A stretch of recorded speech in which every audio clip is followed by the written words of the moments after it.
Rain always sounds different on the harbor before sunrise. Out on the open water it turns flat and distant, but against the steel shell of my boathouse it comes down like a fistful of bolts. That morning it hit so hard I could feel it through the welding table. My name is Nolan Pierce. I'm 41, and for the last 12 years I've made a living going into buildings after everything goes wrong. Flooded basements, burst pipes, kitchen fires, roofs peeled back by storms, rowhouses full of black water and ruined drywall. Most people look at a damaged room and see loss. I look at it and start sorting: what can dry, what has to go, what can be saved if I move fast enough. That was what I was doing at 5:20 that morning, alone in my workshop with the overhead lights buzzing and a dehumidifier humming near a stack of reclaimed oak doors. I had a church office in Canton waiting on salvage trim, and 3 bins of water-warped records I was trying to flatten before they curled beyond repair. Coffee in a metal mug. Radio off. Storm shutters locked. My usual peace. Then somebody started pounding on the storm door. Not knocking. Pounding. Fast, uneven, desperate enough that I knew right away this wasn't a delivery, and it wasn't a neighbor dropping by with some simple favor. I crossed the shop, stepped around a pile of air scrubber housings, and killed the grinder I'd left idling. When I opened the inner door and looked through the glass, I saw 2 women under the yellow yard light, both soaked through, both carrying bags that looked heavier than they should have been. I knew the older one before I fully placed her. Evelyn Hart. Director of the East Harbor Community Health Center. 37, maybe 38 if I had guessed before. I'd spent 3 weeks at her building that spring repairing water damage from a cracked supply line in one of the counseling rooms. She'd been the kind of person who could answer 3 questions at once, calm down a crying volunteer, and still remember the name of the flooring rep, composed. Sharp. Never still. That version of her wasn't standing outside my door. Her dark hair was wet and stuck to her coat collar. Her face had that drained, overused look people get when they've been carrying too much for too long and finally hit the edge of it. Beside her stood a younger woman I recognized only from seeing her once in passing upstairs at the center. Tessa, her niece, 22 maybe, white-knuckling an overnight bag in a sealed black document case like somebody might try to snatch it. I opened the door. "I'm sorry," Evelyn said immediately, voice rough from cold or from a long night. "I know this is out of nowhere." "You should get inside first," I said. That was enough. They stepped in and the wind shoved a spray of rain in after them before I got the door sealed again. Tessa looked around the workshop like she'd expected an office and found a shipyard instead. "This is where you live?" "Half live, half work," I said. "What happened?" Evelyn set her bag down carefully. "City inspectors closed the building overnight. They called it a contamination emergency." She said the phrase like she didn't believe it. "Because I was in the apartment above the center, they removed me too." Tessa was there helping with records. Before dawn, Tessa cut in. Private contractors came in before the posted order. They locked internal offices, shut off access to 2 admin rooms, and told everyone the whole property was under emergency remediation. She held up a packet of damp paperwork. I took it, glanced at the first page, then the second. By the 3rd line I felt something tighten in me. The formatting was wrong. The sequence was wrong. The notice used broad hazard language, but half the terminology had been lifted from standard mold abatement templates. And if this had been a real high-risk response, nobody would have let them stand in the lobby arguing over bags while unmarked contractors moved through offices. "Who gave you this?" I asked. "A supervisor on site," Evelyn said. "He wouldn't answer anything twice." I read one contractor name again, then looked up. "You can stay here until this weather breaks." Evelyn opened her mouth, probably to refuse on principle. I didn't give her the chance. "I don't have a guest room," I said, already moving. "But I've got space. That's the only way I know to help when things tilt sideways. Not with speeches." With structure. I rolled 2 supply racks away from the east wall, locked their wheels, then pulled waterproof curtain panels from storage and clipped them along a pipe track I'd installed years earlier for spray containment. I added folding partitions to block the sightline from the main work area, set up 2 cots for my disaster trailer, ran an extension line for lamps and chargers, and dragged over a clean rug so they wouldn't wake up on bare concrete. Then I brought extra blankets from the loft and a milk crate to use as a table. It took me less than 20 minutes. When I was done, Tessa stared at the enclosed corner like I'd built a room out of weather and scrap metal. Evelyn stood just outside the curtain, one hand still resting on that black document case. For the first time since she walked in, some of the strain in her face eased. "You do this a lot?" she asked quietly. "Make space when there isn't any?" I said. "Yeah." Outside, the storm kept hammering the harbor. Inside, my controlled, solitary life had already changed shape. And looking at the papers in my hand, I had a feeling this wasn't just 2 people needing shelter from rain. By the second morning, the boathouse had stopped feeling like a place where 2 people were hiding from bad weather and started feeling like a machine running on not enough sleep. I'm used to noise with purpose. Fans drying out subfloors. Pumps cycling in a crawl space. Forklift chains knocking against steel. What I'm not used to is human rhythm inside my own routine. A kettle heating while I'm checking moisture readings. Tessa pacing with a notebook and my spare landline headset, calling legal offices before most people had their first coffee. Evelyn sitting at the workbench near the east wall, answering one calm, measured call after another and sounding like the floor under her wasn't concrete and the room around her wasn't half workshop, half shelter. For 2 days that became our pattern.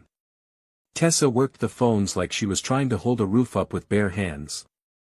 She built lists, chased contact names, wrote down extension numbers, left messages for aid groups, compliance desks, tenant lawyers, donor offices, and 2 former board members who apparently only answered for people they thought could still help them.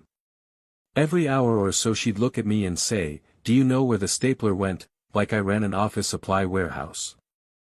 Evelyn did the harder part. She took calls from staff, from clients, from people who depended on the center for things too important to leave in a locked building. Access files. Support records. Grant binders.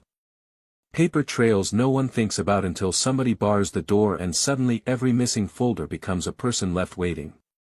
She never raised her voice. That was what got to me. I'd seen her in control before, back when I was replacing water-damaged trim at the center. This was different. Her control had edges now. I'd catch her standing by the storm door after a call, one hand pressed flat against the metal frame, eyes shut for maybe 3 seconds before she turned back around and sounded steady again. The public version of Evelyn Hart was polished enough to make people assume she never dropped anything. The version in my boathouse forgot to eat unless Tessa pushed a plate at her. She read every message twice. She kept apologizing for taking up space while barely sleeping at all. I didn't know what to do with that, so I fixed things. A latch on the document case had started sticking from the rain. I took it apart, dried the spring housing, reset the pin, and handed it back without making a production out of it. Later that afternoon Tessa brought me a portable scanner Evelyn had managed to grab on the way out.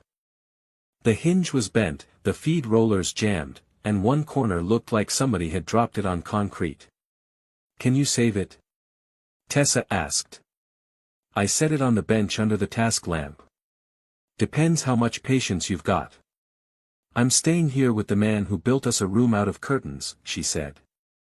"I've got patience." Evelyn was on a call 10 feet away, trying to reassure a donor that records were intact, or mostly intact, or at least not formally lost. She kept her voice level, but I could hear the strain in it. I opened the scanner housing, cleaned the track, straightened the bracket, and found one snapped guide tab I could replace with a trimmed nylon shim from my supply bins. 40 minutes later the thing whirred to life. Tessa actually smiled.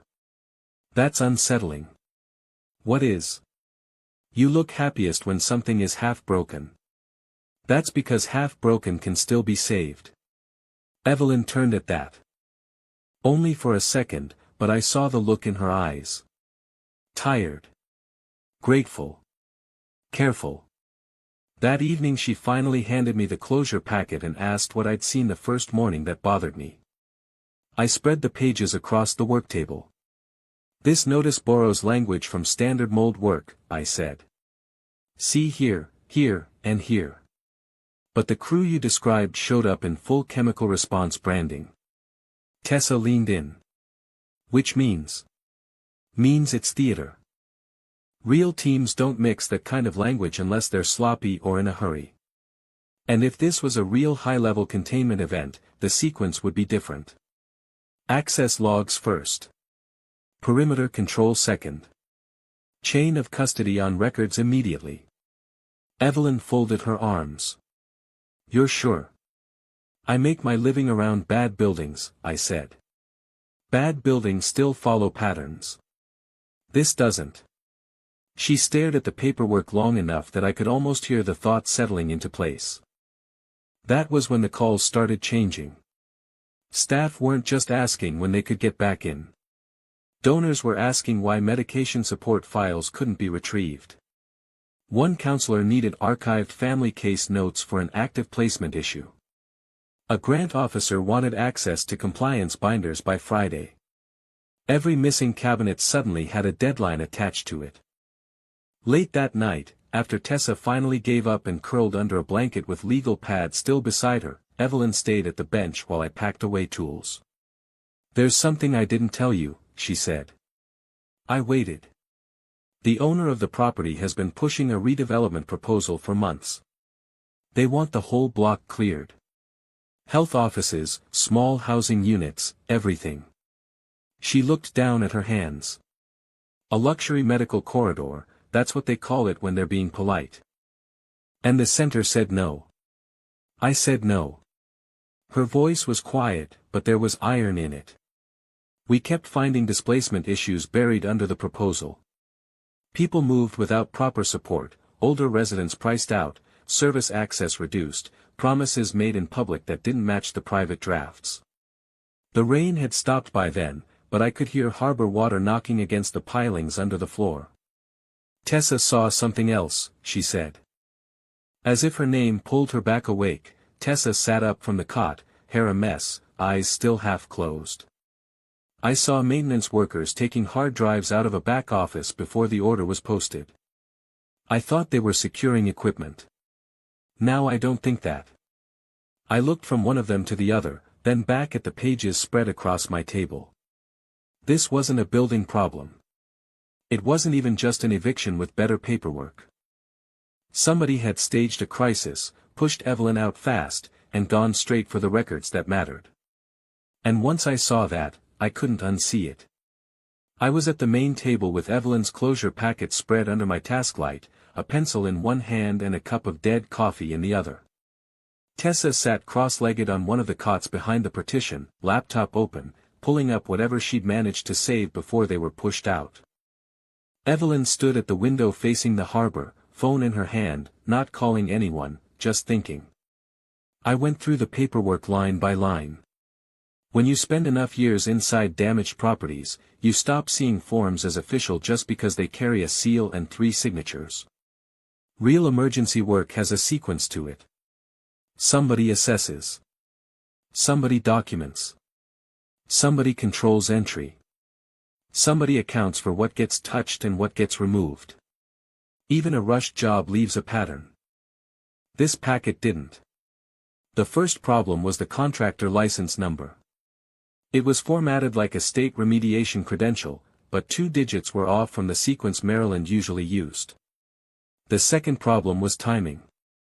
Their order claimed containment had already been established before the full access restriction, which made no sense. You don't seal people out first and then decide what kind of event you're responding to. You classify, then lock down. I circled the sections and pushed the pages toward Evelyn. This doesn't survive scrutiny, I said. She turned from the window.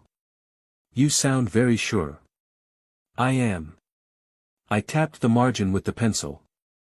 Either the team on site was incompetent, or this thing was built to look official from a distance and never expected to be read by somebody who works these scenes.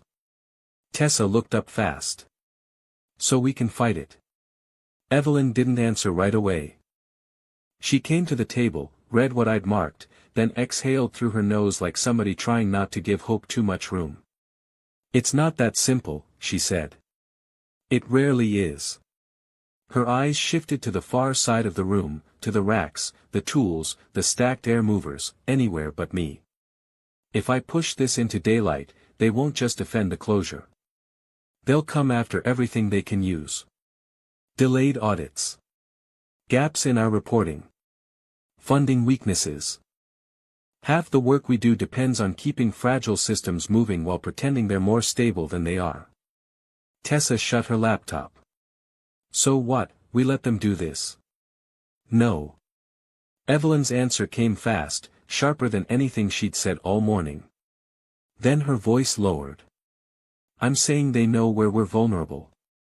That, more than the paperwork, told me how bad it was. People like Evelyn learn to carry weak points quietly. They keep the mission moving, patch the cracks, buy time, protect everybody downstream. The problem is, once somebody maps those cracks, they know exactly where to press. Tessa turned the laptop toward us. Then maybe we stop thinking like they control the whole board. On the screen were server logs. Not pretty ones either, just raw exported timestamps she'd copied before getting pushed out. User IDs. Access paths. Timestamps from the night before the shutdown. I pulled these before they killed the admin terminals, she said. At first I thought it was regular overnight maintenance. It wasn't. I leaned closer. Several administrative folders had been opened after hours. Not random browsing. Specific directories. Donor compliance. Relocation files. Archive complaints.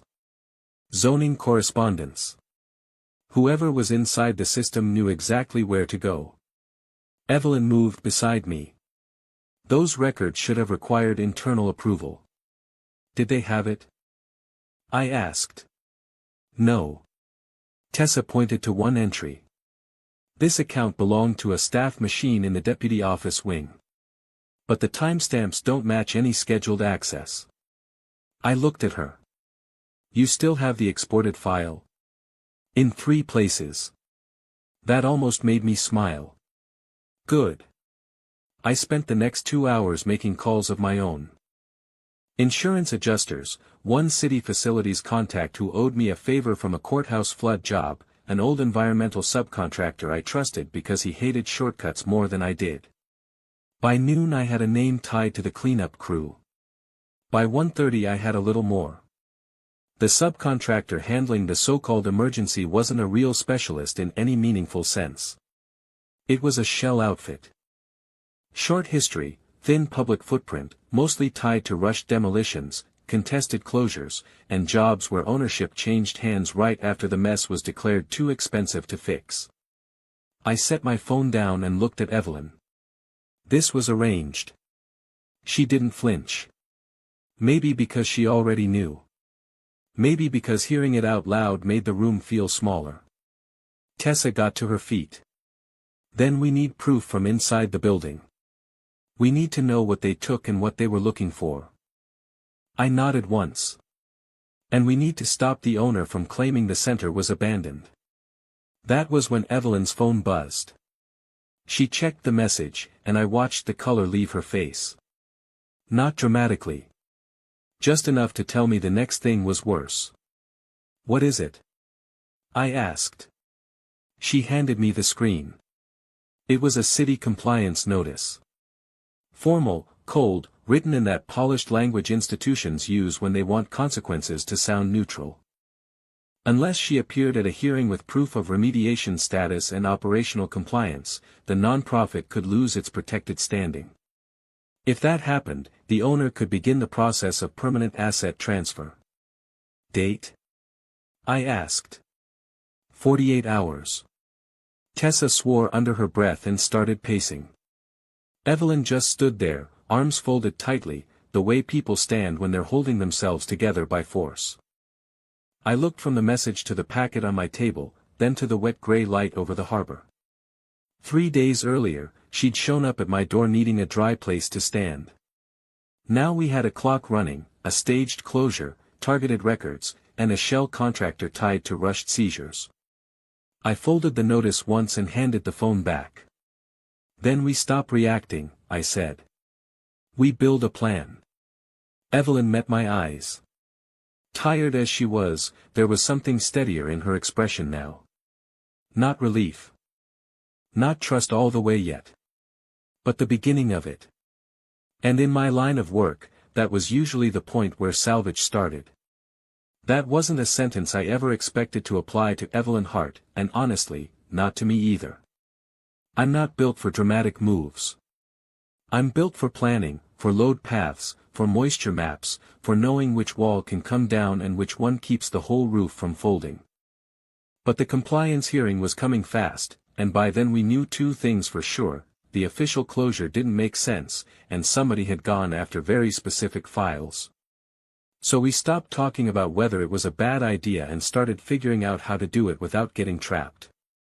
The service access route came back to me while I was looking over the old renovation sketches in my head.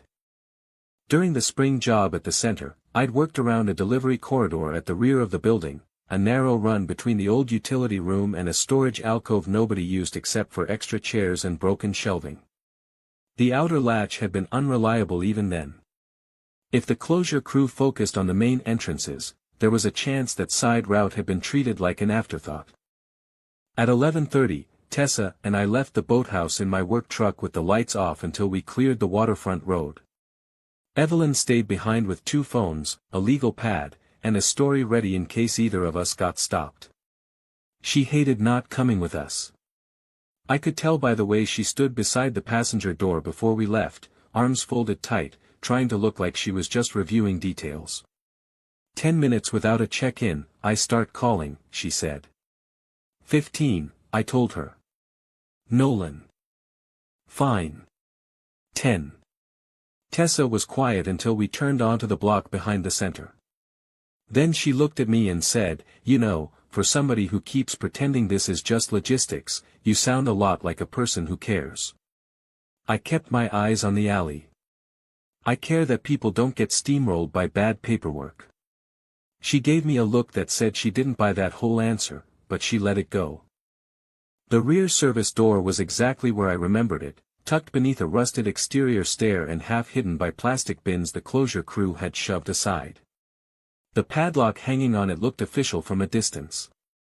Up close, it was cheap hardware clipped through an older hasp that had never been fully replaced. I checked the frame, the hinges, the strike. "This isn't real perimeter control," I muttered. Tessa stood under the awning, hood up, watching the alley mouth. "That's becoming your version of romance, by the way." I looked at her. "Just open the door," she said. It took less than a minute. Inside, the building smelled wrong. Not dangerous wrong. Staged wrong. Real containment jobs have a pattern to them too: active air movement, sealed transitions, equipment noise, tagged materials, visible control zones. This place had warning signs, plastic sheeting, and just enough props to scare off anyone who didn't know better. One corridor was draped in barrier film, but the tape lines were sloppy. A supposed restricted room had dust tracked straight through it. Half the machines positioned near the counseling wing weren't even plugged in. I took pictures of everything. Containment gaps. Wrong placement. Inactive units. Open seams. I shot wide angles first, then detail images with time stamps visible on my screen. Tessa moved with a speed that told me she'd been rehearsing this in her head for days. The offices hit hardest weren't random. Tenant advocacy was nearly stripped. Donor compliance cabinets were open. Patient relocation files were missing from 2-drawer units, though the rest of the paper in those rooms had been left scattered like the mess itself was supposed to tell a story. It didn't. It told too neat a story. Somebody had touched what mattered and left everything else as cover. Here, Tessa whispered from the deputy office corridor. Behind a low shelf panel, taped beneath the underside of a side credenza, was a backup drive in a slim gray case. She pulled it free like she'd expected exactly where it would be. "You knew about that?" "No," she said. "But Evelyn hides important things where nobody dramatic would look."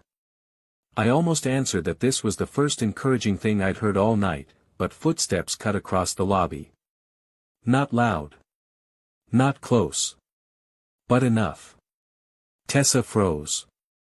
I killed my flashlight and pulled her into the shadow of the records room doorway. A wash of white beam slid across the hall from the front corridor, then vanished. Voices followed, muffled by distance. Security or the closure team, maybe both. I could make out one laugh, one irritated answer, the scrape of something rolling across tile. We waited without speaking. When the sound moved toward the main stairwell, Tessa leaned in and whispered, "We should go." Then I saw movement through the wired glass of the administrative wing. A woman crossed from the conference room toward the deputy office, carrying a site badge on a lanyard and talking easily with one of the men from the front hall. I recognized her a second later from photos on the center's website and from Evelyn mentioning her name twice in the last 2 days. Daniel Cross's counterpart. Evelyn's deputy director. Marissa Bell. Not cornered. Not forced. Walking with them like she belonged there. I felt something cold settle into place. Back at the boathouse, Evelyn opened the side door before we even knocked. She'd been waiting in her coat, fully dressed, like sitting down had never really been an option. Tessa handed her the drive first. I passed over my phone and let her scroll through the images. At first she focused on the evidence. The fake barriers. The untouched dust lines. The stripped offices. Then she stopped on one frame and went still. "That's Marissa," she said. Nobody answered. The look on Evelyn's face wasn't shock exactly. Shock is clean. This was worse. It was the look of somebody watching the floor under a trusted room give way one board at a time. By dawn we had enough to prove the closure was theater. And enough to understand it had never just been about forcing her out. They were after older zoning appeals, internal complaints, relocation records, and anything tied to the nursing facility project buried under the redevelopment plan. This wasn't only a land grab. It was a sweep. Somebody wanted the past boxed up and made unreachable before anyone could connect it to patients, tenants, and public money. That was the moment the whole thing changed for me. Until then, I'd been helping Evelyn survive a bad situation. Now I knew we were standing inside something much bigger, and somebody she had trusted had already been helping them build it. It began with Evelyn doing exactly what she always did when something ugly showed its face. She tried to handle it through the proper channels first. No dramatic hallway scene. No furious call with raised voices. She sent a formal request for clarification to Marissa and Daniel, attached a narrow set of questions about access logs, site authority, and chain of custody for the seized records, then copied board counsel and 2 compliance contacts. By noon, Daniel had already turned it around. I wasn't in the room when Evelyn read his reply, but I knew the second she lowered her phone that something had landed hard. She didn't sit. She just stood by my workbench, one hand resting on the edge, eyes fixed on nothing. "What did he say?" I asked. Tessa answered before she could. That Evelyn's judgment has been compromised by stress. That she made unilateral decisions during the shutdown. That bringing in an outside contractor, she pointed at me, blurred boundaries and raised concern about improper influence. I let that sit for a second. Improper influence, I repeated. Evelyn finally looked at me. "He's building a case that I'm unstable." "He's building a story," I said. Different thing. But stories move fast when enough people want the easy version. By mid-afternoon, donors who had sounded worried the day before now sounded careful. One board member who'd promised to call back never did. Another sent a message saying she hoped everyone involved would prioritize the center over personal conflict. Staff who had been openly loyal started speaking in clipped, measured tones, like every sentence might be repeated somewhere else. Then came the money rumor. Not a formal accusation. Not yet. Just whispers that funds had been used improperly during the closure scramble. That expenses were missing support. That maybe Evelyn had overstepped trying to hold the place together. It was the kind of poison that works because it never arrives cleanly. It just appears in enough rooms that people begin stepping back before they even know why. Tessa slammed her notebook shut so hard a pen rolled onto the floor. They're not even trying to make this believable. They don't have to, Evelyn said. That was the first time her voice sounded truly tired. Not overwhelmed. Not angry. Tired in a deeper way, like she had seen this pattern before and hated that it still worked. An hour later, the next hit landed on Tessa. Someone flagged her copied server logs as unauthorized data access. Suddenly she wasn't the niece who had helped keep track of intake files and after-hour support lists. She was the easiest person in the picture to frame as reckless. Young, close to the center, close to Evelyn, technically not protected by the same standing. A neat scapegoat. Tessa read the notice twice and laughed once, sharp and humorless. So now I'm the problem too. You're not, Evelyn said. No, but I'm useful. She stood and started pacing the length of the curtain wall I'd built them on that first morning. That's what this is. They can't push you out cleanly, so they make you radioactive. Then they make me disposable. I wanted to tell her we should put everything out right then. The photos. The backup drive. The fake containment setup. The shell subcontractor. Burn the whole thing into daylight before they had more time to shape it. So I said exactly that. Evelyn turned toward me so fast the stool beside the bench scraped concrete. And then what? Then they scramble. No. Then they bury us under procedure. Her face was pale from lack of sleep, but her eyes were steady. You think truth wins because it exists. It doesn't. Not in rooms built to slow it down. I took a step closer. And you think waiting helps? I think moving too early gets people crushed. There it was.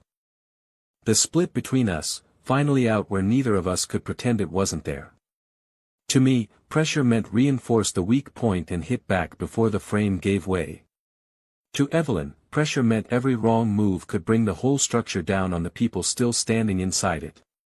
Neither of us was fully wrong, which somehow made it worse. Tessa looked between us and muttered, "Great. Exactly what we needed." I went out to the loading bay and stayed there longer than I needed to, checking tie-down straps that didn't need checking, res-tacking drying mats that were already square. Harbor wind pushed through the cracked side panel, carrying that cold wet smell of rope, salt, and rusted steel. Usually that smell settled me. Not that day. When I came back in, I found one of my own notices on the table. City Permit Review. My boathouse. Temporary occupancy, mixed-use compliance, waterfront operational variance. A list of bland phrases that all meant the same thing: somebody had reached into my life now too. Tessa read over my shoulder. They moved fast. Too fast for random, I said. Evelyn closed her eyes for half a second. I'm sorry. That did something to me I didn't like. Not because I blamed her. Because part of me understood, right then, that the line was gone. Helping her was no longer some contained act of decency that ended when the storm did. I was inside it now. The old version of my life, the quiet one with fixed walls and predictable hours, wasn't waiting for me on the other side of this. That night, nobody ate much. Rain tapped lightly against the upper windows, nothing like the storm that brought them to me, but enough to keep the room sounding closed in. Evelyn sat at the edge of the cot behind the partition, shoulders bent, hands linked so tightly I could see the strain in her wrists. Tessa had gone silent, which was somehow worse than her pacing. Finally Evelyn said, almost to herself, maybe I should step aside. I looked over. No. She didn't raise her head. If I resign, some of this may stop falling on the staff. It won't stop, Tessa said from the other side of the room. It just gets easier for them. Evelyn gave a tired, sad kind of smile. Or maybe I'm the point of impact. Maybe once I'm gone, the rest can survive. I knew buildings too well to let that pass. Sometimes a wall looks like the problem because all the pressure marks show there.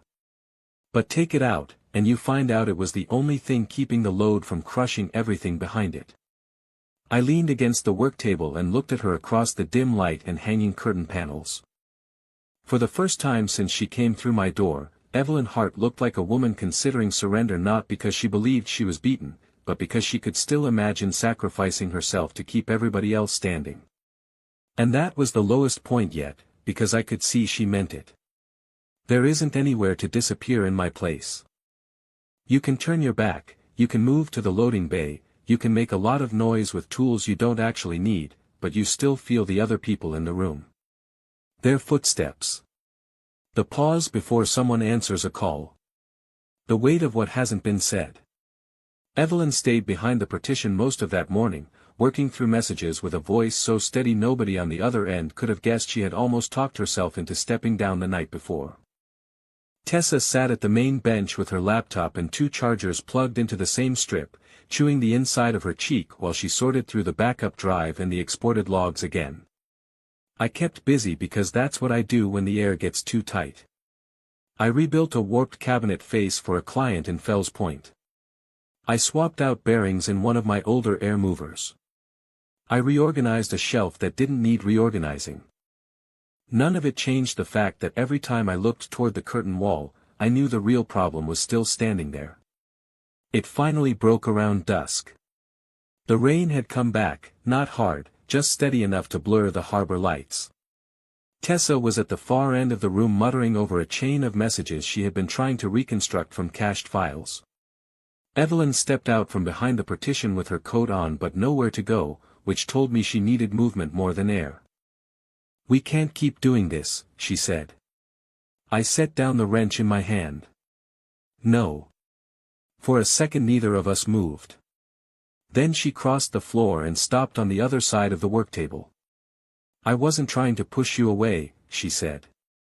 "I was trying to keep the damage contained." That sounds familiar. A tired smile touched her mouth and vanished. I know. She looked down at the scarred wood between us. I've spent years taking every hit quietly because I thought that was leadership. Keep everyone else upright. Absorb the pressure. Never let anyone see where the frame is weak. And now I can see how easy that made me to isolate. I leaned against the table. Harbor water knocked softly under the floor beams. My version isn't better. I build walls. I fix the physical thing in front of me and tell myself that's enough. Stay useful, stay detached, stay out of the public mess. Her eyes came up to meet mine. But you didn't stay out. No. I let out a breath. And maybe that's what's been bothering me. Not that they reached my place. That they were always going to reach it once I stopped pretending none of this was mine. The room went quiet in a different way then. Not the strained kind. Something clearer. Behind us, Tessa made a sharp sound. Hold on. We turned. She was already pulling the laptop closer, one hand flying over the trackpad. I found a linked thread. Her voice had changed, gone bright and focused. Not in the center system. In the backup sync from an external consultant folder. She opened a string of messages, then another. Dates. Time stamps. Names from the redevelopment consulting group. 2 city compliance addresses. 1 planning aid copied in before the emergency closure was ever issued. Evelyn stepped beside her so fast the rolling stool spun away. That's before the inspection order. By 4 days, Tessa said. They were already talking about timing the site access and messaging language before the hazard even existed on paper. That was the first piece I'd seen that didn't just suggest manipulation. It showed design. Tessa kept digging. There's more. One of the consultant attachments references board transition expectations. They thought Evelyn would resign cleanly once the building was locked down. Evelyn went very still. A month earlier, maybe even a week earlier, that line might have flattened her. Instead she straightened and said, "Then they built the story around me surrendering." "Which means we break it in public," I said. She looked at me, and this time there was no split between caution and force. Just calculation. Partnership. By 9 that night we had the outline of a real plan. Tessa reached out to a former center client named Lena Ortiz, now a producer at a local investigative outlet. Lena answered on the second try, listened for 6 minutes, and said she'd help if we gave her something that could survive daylight and cross-checking. Not emotion. Structure. That part, finally, was mine. I cleared the main table and started laying out the materials I'd gathered since the first night. Printed photos from the staged closure. Site sketches from my renovation work. Notes on containment failures. Sequence maps showing what real emergency setup should look like against what had actually been done. I pulled damaged barrier film from my training stock, wrong filters from an old unit, and tagged samples to show how the setup at the center had been built to look serious without functioning like any real response zone. Tessa watched me line everything up and said, "You're building a case the way other people build furniture." "I'm building something a room can understand," I said. Evelyn stood on the opposite side of the table, sleeves pushed up, reading through the message chain again. Legal filing first. Then Lena's coverage time to the board session. Then resident testimony. Then your demonstration. I looked at her. "And you?" She held my gaze for a second that felt longer than it was. "I'm done asking to be protected from my own fight." There was no speech after that. No dramatic moment. She just moved beside me and started sorting exhibits into order while Tessa built the timeline on the laptop. That was the shift. Not me saving her. Not her leaning on me because the storm had left her nowhere else to stand. This was something steadier. Chosen. She wasn't asking for shelter anymore. She was asking me to stand next to her when the room turned hostile. And for the first time since she came through my door, that felt less like a crisis and more like the beginning of the life neither of us had planned for, but both of us were finally willing to claim. The board meeting was held in a glass-walled conference room on the 6th floor of a downtown office building that smelled like polished stone and expensive coffee. The kind of place built to make ugly decisions feel clean. I got there early with 2 rolling cases and a flat presentation board wrapped in a moving blanket. Tessa came in with her laptop bag, 2 backup drives, and the tight, focused look she wore when she was too wired to be afraid. Evelyn arrived last, not rushed, not dramatic, just composed in a navy coat with her hair pinned back and a folder tucked under one arm. She looked like herself again. Not the exhausted woman who had shown up at my storm door soaked through and carrying her whole life in 2 bags. This was Evelyn Hart as the room knew her. Steady. Precise. Impossible to rattle if you didn't know where to look. Only I did know where to look by then. I saw the extra breath she took before we walked in. I saw how her hand brushed once against the folder edge, grounding herself. She caught me noticing, and for a second her eyes met mine. Not asking to be saved. Just making sure I was there. Daniel was already inside with 2 property representatives, 1 attorney, and 3 board members who wore concern like a uniform.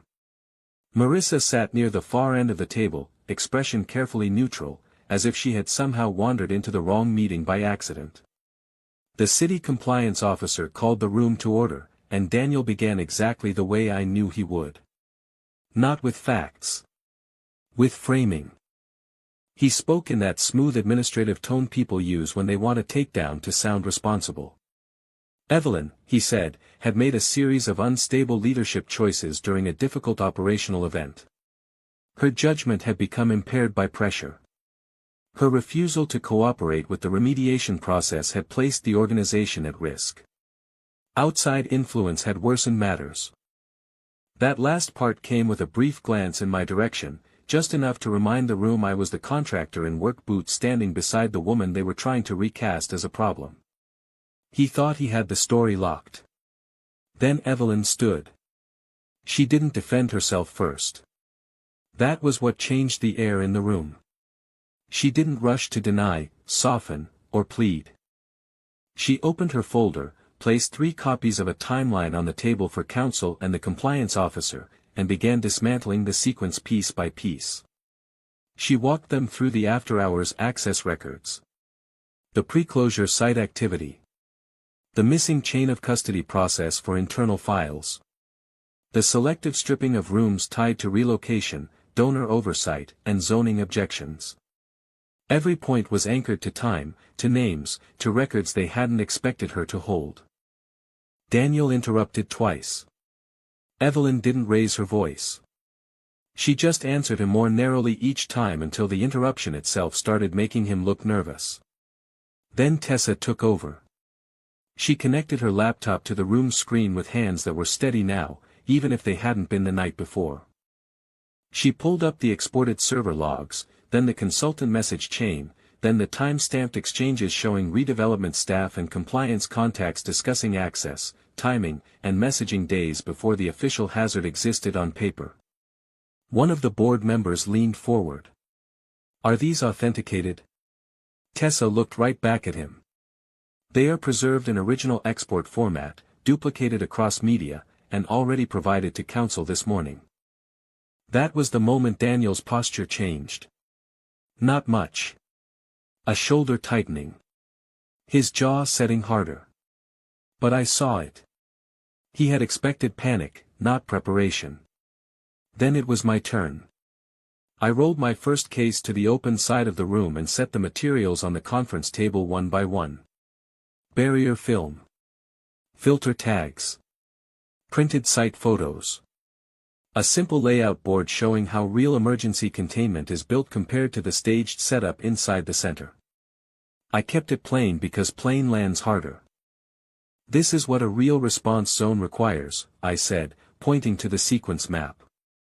"Controlled entry, active air movement, sealed transitions, equipment placement that matches the declared condition, and a traceable handling process for anything removed from the site."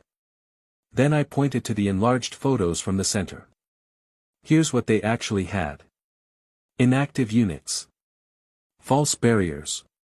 Contamination lines that would fail in minutes. Restricted rooms with tracked dust crossing through them. Setups built to look serious from the hallway without functioning under even basic review. Nobody interrupted me. That was the part one had built for. Rooms like that trust plain evidence more than outrage. I gave them no speech, no flourish, just enough truth arranged so they could no longer hide from what they were seeing. Then phones began vibrating around the table. One. Then another. Then a third. Lena. Tessa didn't smile, but I saw the corner of her mouth move. The producer had released the piece at exactly the right moment. Not a dramatic exposé, just corroborated reporting already live, with supporting interviews from displaced residents, public filing references, and confirmation that external review requests had been submitted before the meeting started. Suddenly this wasn't a contained internal dispute anymore. It had witnesses. The property attorney whispered something to one of the representatives. Marissa looked down at the table. Daniel tried one last pivot, claiming he had trusted outside consultants and knew nothing about any coordinated seizure of records. Evelyn slid one final set of pages across the table. Payment records. Messages. His contact chain. Not vague association. Direct connection. For the first time that morning, he had no smooth answer ready. The compliance officer requested a recess. One board member refused to grant it until the asset transfer motion was suspended on record. Another asked for immediate outside review. The property group's confidence cracked all at once, the way rotten trim looks solid until you press one finger through the paint and the whole surface gives. By the time the meeting ended, the transfer was halted. External review was called. Daniel was no longer speaking like the room belonged to him. Outside, in the long hallway beyond the conference room, Evelyn stopped walking. For 1 second the whole morning seemed to catch up with her. Not enough to break her. Just enough to make her close her eyes and breathe. When she opened them again, she turned to me. "We did it," she said quietly. "Not I. Not you. We."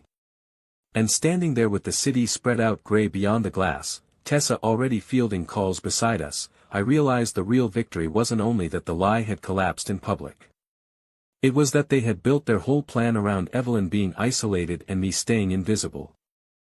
And in the end, the one thing they never accounted for was us standing in the same room, refusing to play the parts they had written for us. A few weeks later, the place beside my boathouse stopped looking like overflow space and started looking like a future. The old center was still tied up in review, hearings, and enough official language to make a simple answer impossible. Evelyn could have spent months waiting for somebody in a suit to decide when she was allowed to build again. That was never really her style, even if it had taken this whole mess to prove it. Instead, she moved.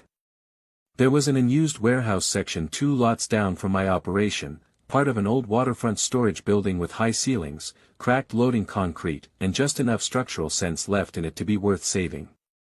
Most people would have seen drafty walls, bad lighting, and years of neglect. I saw workable bones. Evelyn saw a room for a clinic desk, intake tables, private consult corners, and shelves for emergency supplies that could be rolled out instead of trapped behind one address. By the second week, we had staff volunteers painting, donated folding furniture arriving in mismatched batches, and a coffee maker running almost constantly on a temporary counter built from reclaimed maple I had salvaged from a townhouse library. Tessa became the center of the whole operation before anyone officially said so. At the old building, she'd been treated like the youngest person in the room, useful but easy to overlook. Here, nobody had the luxury of overlooking her. She ran schedules, tracked inventory, coordinated calls, and somehow knew where every charger, every label maker, every missing set of keys had gone. I'd walk in from the workshop carrying conduit or wall brackets, and she'd point without looking up. "Supplies there. Volunteers in the rear bay." Evelyn skipped lunch again. Some roles get assigned. Others get revealed. This one got revealed. My own work changed too, though not in the way I would have admitted a month earlier. I still did restoration. Still took the flood jobs, the smoke-damaged kitchens, the split-pipe basements, the ruined flooring and swollen trim and all the rest of the things people called me for after a place went bad. But now, between those jobs, I started getting calls about prevention. Small property owners. Community spaces. Old church offices. People asking how to make a building harder to push around in a crisis. Better storage. Cleaner access plans. Backup power for records. Physical layouts that kept one bad actor from controlling everything with a lock and a printed notice. Turns out once you stop thinking of yourself as the man who shows up after damage, you start seeing how much can be done before it. That shift was Evelyn's fault, though I never said it that way. What surprised me most was how natural the rest of it became. Not dramatic. Not rushed. Just steadily, quietly real. She had a folding desk in the new space, but somehow her mug kept ending up beside my workbench. My extra extension cords disappeared into her intake stations and came back labeled in Tessa's handwriting. We stopped asking whose coffee beans were whose. Stopped pretending our schedules were separate when every day ended with both of us standing in the same half-finished room deciding what got built next. One evening, after most of the volunteers had gone and the warehouse had that tired, active silence a place gets after useful work, I found Evelyn at the far end of the floor studying the frame wall we'd just finished around a consultation area. The sunset was coming through the upper windows in long copper bands. Dust hung in the light. Somewhere behind us, Tessa was arguing with a supplier over missing casters for rolling cabinets. Evelyn glanced at me. "You know what I like about this place?" "What?"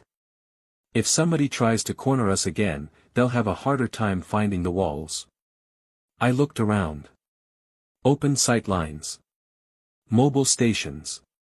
Record storage built in locked rolling units instead of one trapped back office. Utility lines routed where they could be shut off in sections instead of all at once. Nothing fancy. Just smarter. "You designed it that way," I said. "We designed it that way." There was that word again. We. She walked toward the main table, picked up a thin folder, and slid it across to me. I opened it and found lease language, operating terms, and a development agreement draft with both our names on it. I looked up. "What is this?" Her expression didn't waver. "Cotenancy. Shared development rights on this section. Formal, not temporary." I read the first page again even though I'd already understood it. Most people think the big moment in a life like this is some speech, some perfect line, some dramatic promise. It isn't. Sometimes it's paperwork placed on a work table in a half-finished warehouse while sawdust still hangs in the air. "You're serious," I said. "Yes. This ties you to me." A small smile touched her mouth. "Nolan, that has been true for a while." For once, I had nothing practical to say. Behind us, the new center was still rough. Unpainted sections. Exposed brackets. Boxes not yet unpacked. But it was alive. Phones charging. Lights on.